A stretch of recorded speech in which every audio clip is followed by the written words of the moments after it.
नमस्कार सगळ्यांना. श्री स्वामी समर्थ. तर बुधवारी एकादशी आहे आणि एकादशीच्या दिवशी आपल्याला कोणकोणत्या सेवा करायच्या आहेत, त्याचबरोबर आपल्याला या एकादशीच्या दिवशी तुलसी अर्चन करायचं आहे.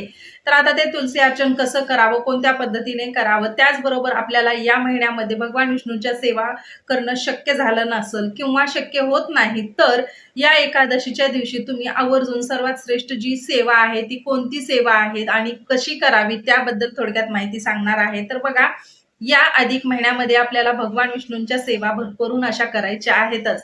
तरी पण या एकादशीच्या दिवशी ज्यांना ज्यांना शक्य नाही, भरपूर जणांना कोणते ना कोणते दोष असतात किंवा घरामध्ये कोणत्या ना कोणत्या समस्या असतात, तर त्या समस्याचं निवारण करण्यासाठी किंवा पितृदोष जर असेल तर त्या पितृदोषाचं निवारण करण्यासाठी आपल्याला या एकादशीच्या दिवशी सेवा करायच्या आहेत. तर त्या सेवा कोणत्या कराव्या याबद्दल थोडक्यात माहिती सांगणार आहे. तर बघा, एकादशी बुधवारी आहे आणि बुधवारी सकाळी लवकर उठून अंघोळ वगैरे झाल्यानंतर म्हणजे स्नान वगैरे झाल्यानंतर देवपूजा आवरून घ्यायची आहे आणि देवपूजा झाल्यानंतर मात्र आपल्याला आवर्जून भगवान विष्णूंच्या मूर्तीवर अभिषेक करायचा आहे. तर आता मूर्तीवर अभिषेक तुम्ही पाण्याने केला तरी चालेल, साधा पाण्याने अभिषेक करा.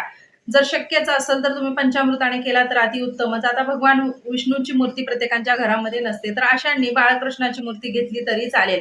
आता बाळकृष्णाची जी मूर्ती आहे ती प्रत्येकाच्या घरामध्ये असते, त्यामुळे तुम्ही आवर्जून या दिवशी बाळकृष्णाच्या मूर्तीवर जलाभिषेक म्हणजे पाण्याचा अभिषेक करावा किंवा दुधाचा आणि पाण्याचा केला तरी चालेल. साधं दूध घ्या आणि पाण्यानं अभिषेक करा आणि अभिषेक करताना मात्र आवर्जून तुम्हाला 16 वेळेस पुरुष सूक्तमचं पठण करायचं आहे. आता 16 वेळेस जर शक्य नसेल, घाई आहे कारण दररोजच्या सेवा पण चालू आहेत भरपूर जणांच्या, तर अशांनी 16 वेळेस जर पुरुष सूक्तमचं जर पठण करणं शक्य नसेल, तर एक वेळेस तुम्ही पुरुष उत्तम म्हणून तुम्ही पाण्याने बाळकृष्णाच्या मूर्तीवर अभिषेक करावा. तर ही सेवा तुम्हाला एकादशीच्या दिवशी आवर्जून न चुकता करायची आहे. आणि ही सेवा झाल्यानंतर आपल्याला बाळकृष्णाच्या मूर्तीची मांडणी करून घ्यायची आहे किंवा तुम्ही पूजा करून घ्या. साधी सिंपल जशी दररोज पूजा करतो त्या पद्धतीने तुम्हाला पूजा करून घ्यायची आहे. त्यांना गंधाक्षदा अर्पण करून, फूल अर्पण करून, धूप दीप ओवाळून त्यांची आरती करायची आहे. म्हणजे दररोजची जी आरती आहे तर ती आरती करायची आहे आणि त्याचबरोबर आपल्याला गीतेचा 15वा अध्यायाचं वाचन करायचं आहे. तर ही सेवा केल्याने आपल्या म्हणजे कितीही कठोर म्हणजे कितीही दिवसाचा पितृदोष असू द्या, तर त्याचं निवारण होण्यास मदत होते आणि दोषापासून मुक्तता मिळते. म्हणून आवर्जून गीतेचा 15वा अध्यायाचं पठण या दिवशी करावं. एकादशीच्या दिवशी आवर्जून तुम्ही गीतेचा 15वा अध्यायाचं वाचन करावं आणि त्याचबरोबर विष्णू सहस्त्रनामावली याचं देखील पठण तुम्हाला करायचं आहे. तर बघा, विष्णू सहस्त्रनामावली जर पठण करणं होत नसेल, तर तुम्ही आवर्जून व्यंकटेश स्तोत्राचं देखील पठण करावं. व्यंकटेश स्तोत्र देखील तुम्ही एकादशीच्या दिवशी आवर्जून पठण करावं. व्यंकटेश स्तोत्राची सेवा कशी करावी याबद्दलचा पण व्हिडिओ मी तुमच्यासोबत शेअर करणार आहे. त्याचबरोबर तुम्हाला या एकादशीच्या दिवशी पण व्यंकटेश स्तोत्राचं पठण करायचं आहे. आता तुलसी अर्चन कसं करावं? तर बघा, तुलसी अर्चन म्हणजे आपण जसं देवीला कुंकुम अर्चन करतो त्या पद्धतीनेच आपल्याला बाळकृष्णाची मूर्ती किंवा अगदी विठ्ठलाची मूर्ती असेल तुमच्याकडे, तर तुम्ही विठ्ठलाच्या मूर्तीवर देखील तुलसी अर्चन करू शकता. आता कशा पद्धतीने करावं? तर बघा, एकादशीच्या दिवशी तुळस जी आहे ती तोडली जात नाही किंवा स्त्रिया तुळशीचे पानं तोडत पण नाहीत. शक्यतो तुळशीला म्हणजे स्त्रिया ज्या आहेत तर ते तोडत नाहीत, कारण हा खूप मोठा नियम आहे आणि भरपूर स्त्रिया ज्या आहेत त्या तुळशीला हात लावत नाहीत, तोडत नाहीत.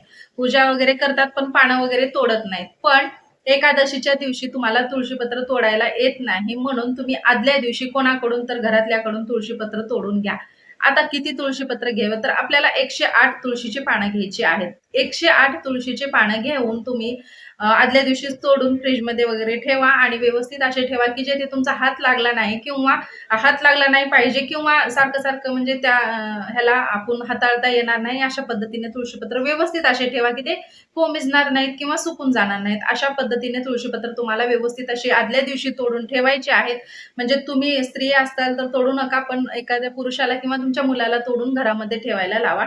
108 पानं तुळशीची घ्यायची आहेत आणि त्यानंतर आपण जेव्हा अभिषेक करतो आणि जेव्हा सेवेला सुरुवात करतो त्यावेळेस मात्र ते तुळशीचे पान आपल्याला एक एक बाळकृष्णाच्या मूर्तीवर किंवा विठ्ठलाच्या मूर्तीवर किंवा भगवान विष्णूची जर मूर्ती असेल, तर भगवान विष्णूच्या मूर्तीला तुम्हाला 108 विष्णूंचे नावं, भगवान विष्णूची 108 नावं तुम्हाला नित्यसेवेच्या पोथीमध्ये मिळतील किंवा तुम्ही YouTubeला लावले तरी चालेल किंवा तुम्हाला जर विष्णू सहस्त्रनामावली येत असेल, तर तुम्ही विष्णू विष्णू सहस्त्रनामावली म्हणत-म्हणत जरी अर्पण केले तरी चालेल. पण शक्यतो 108 पानं आहेत आणि 108 भगवान विष्णूंची नावे घेऊन तुम्हाला तुळशीपत्र अर्पण करायचं आहे. तर तुळशीपत्र कसं अर्पण करावं, तर 108 तुळशीपत्र घ्या, त्याला पाण्यामध्ये ठेवा आणि पाण्यातून स्वच्छ काढून घ्या आणि नंतर शुद्ध पाणी घेऊन तुम्हाला पाण्यामध्ये तुळशीपत्र बुडवून मग म्हणजे भगवान विष्णूची 108 नावे घेत तुम्हाला ते तुळशीपत्र भगवान विष्णूच्या मूर्तीजवळ अर्पण करायचं आहे.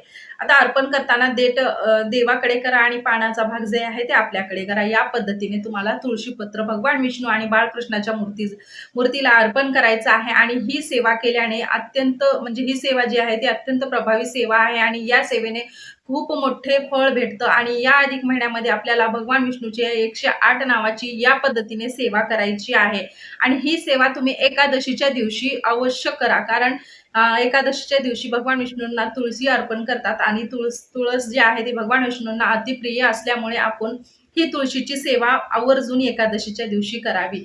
हे तुळशी पत्र म्हणजे तुळशी अर्चन केल्याने आपल्या म्हणजे घरामध्ये जे काही म्हणजे दोष आहेत किंवा जे काही कटकटी वगैरे होत आहेत, तर ते कटकटी दूर होण्यास मदत होते आणि आपल्या घरामध्ये एकदम शांतता आणि सुख, शांती, समाधान येण्यास मदत होते. म्हणून आवर्जून तुम्ही भगवान विष्णूंचे 108 नावे घेऊन तुम्ही भगवान विष्णूंना तुळशीपत्र अर्पण करावं. तर अशा पद्धतीने तुम्हाला ही एकादशीच्या दिवशी सेवा करायची आहे आणि त्याच पद्धतीने तुम्ही संध्याकाळी विष्णू सहस्त्रनाम स्तोत्राचं पठण करावं. तर आवर्जून हे एकादशीच्या दिवशी तुम्हाला सेवा करायची आहे. जर शक्यच नाही तुम्हाला कोणतीच सेवा करणं, तर तुम्ही फक्त अभिषेक करून ओम नमो भगवते वासुदेवाय नमः या मंत्राचा जप करत करत देखील तुळशीपत्र अर्पण करू शकता. पण ही 108 तुळशीपत्राची सेवा तुम्हाला या एकादशीला आवर्जून करायची आहे आणि या एकादशीला ही सेवा करायला अजिबात विसरू नका.